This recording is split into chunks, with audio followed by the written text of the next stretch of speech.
Everyone should deliberate by Krishna's mercy. Iti te jnanam akyatam, guhyad guhyataram maya, vimrishyatad asheshena, yathechasi tatha kuru.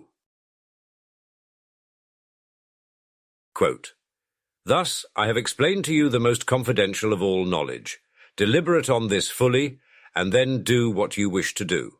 Lord Krishna, Bhagavad-gita, 1863. I know. You always warn me against following politics too closely. I still think it is a good idea to be familiar with policy. For instance, if there is a significant change to tax law passed by Congress and signed by the President, it cannot hurt to be aware. Simply keeping your head in the sand and remaining oblivious to changes that can affect your daily life is not really a good policy. No pun intended, at least for the long term. I try to stay above the petty disputes, but some of these recommended videos online are too appealing for me to ignore. I saw one recently where a popular political commentator was talking to a recently relinquished candidate for high office. The commentator, a female, said that she would not vote for the former candidate, a male, despite agreeing with all of his policy positions. She liked everything that he had to say on the campaign trail as well. No, she refused to support him only because of his ethnicity, since that ethnicity was not in the majority in the local area. In a later interview, this same former candidate revealed that what he found more surprising from the time spent on the campaign trail was the barrier based on religion. So many people kindly and honestly revealed to him that they would not support him only because of the religion he followed. They use the word faith now, by the way, since religion has such a negative connotation attached to it. I am awestruck by such thinking. The online commenters to this video kept insisting that this former candidate refer to this practice as racism or bigotry.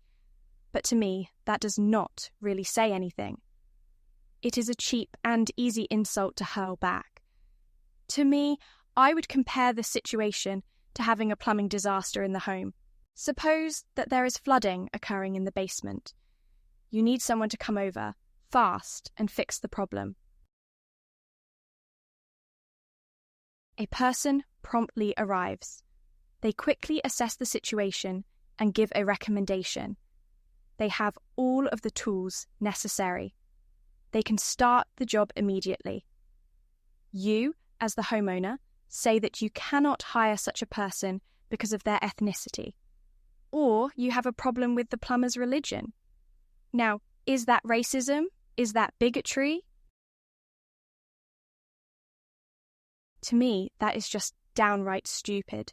It is like your brain has not yet fully developed. You are severely mentally challenged. For a bigger picture analysis, how in the world are we supposed to operate with such blindness, covering a significant portion of the population? Do you see what I am saying here? How is your message from Bhagavad-gita and Srimad Bhagavatam going to resonate with people who erect these walls based on external differences? How is the population going to advance? And trust me, they need to advance. The dogmatic insistence is difficult to overcome. Any person can do the same. If you say that you will not listen to me because of my ethnicity, I can kindly return the favor to you. I can refuse to hire you, support you, or take anything you say seriously because of how you look, what religion you follow, what language you speak, or what politician you support. This exchange of bigotry, this competition of ignorance, does not really resolve anything. This explains why there are so many wars, occurring steadily and constantly throughout recorded history. It is only in ignorance that a person thinks they have permanent claim to land that existed long prior to their birth, and will continue to exist long after they have left this world. One benefit to hearing from Bhagavad-gita is thinking. The words will make you think. especially if you hear the presentation as opposed to watching it. If you watch something, the mind can get distracted by the visuals. You don't like someone based on their mannerisms. Their face conveys arrogance and condescension. The tie does not match the buttons of the shirt. The belt and the shoes are of different colors. If we listen, we are forced to think, even if we do not agree. If we are averse to the prospect of a tradition foreign to us providing sagacious wisdom, we at least contemplate some of the teachings. For instance, any person who hears about the changing body and how the individual remains the same throughout has to at least think about the applicability to the future, for when death will arrive. Dehinosmin yatha dehe, kaumaram yauvanam jara, tatha dehantar praptir, dhiras tatra namuhyati. Quote, as the embodied soul continually passes, in this body, from boyhood to youth to old age, the soul similarly passes into another body at death. The self-realized soul is not bewildered by such a change. Lord Krishna, Bhagavad-gita 2:13. The same Bhagavad-gita says that a person is unmanifest in the beginning and unmanifest again at the end. This solves the mystery as to where a person was before and to where they will go after. Everyone is always alive. They are simply within our vision, vyakta, for some of the time. This period of identifiability is known as life. Avyaktadini bhutani vyaktamadhyani bharat. Avyaktanidhananyev tatraka paridevana. Quote, all created beings are unmanifest in their beginning, manifest in their interim state, and unmanifest again when they are annihilated. So what need is there for lamentation? Lord Krishna, Bhagavad-gita 2:28.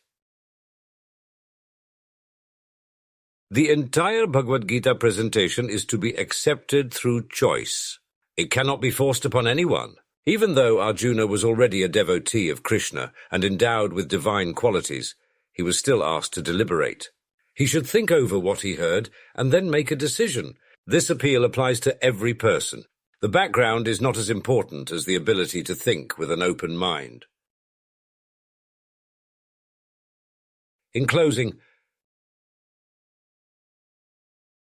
agree with everything you say and principles proudly on display. But since in Hindu faith set, never my vote to get, creating dogmatic insistence barrier, but Bhagavad-gita a message carrier. If anything, just at least hear and deliberate with understanding clear.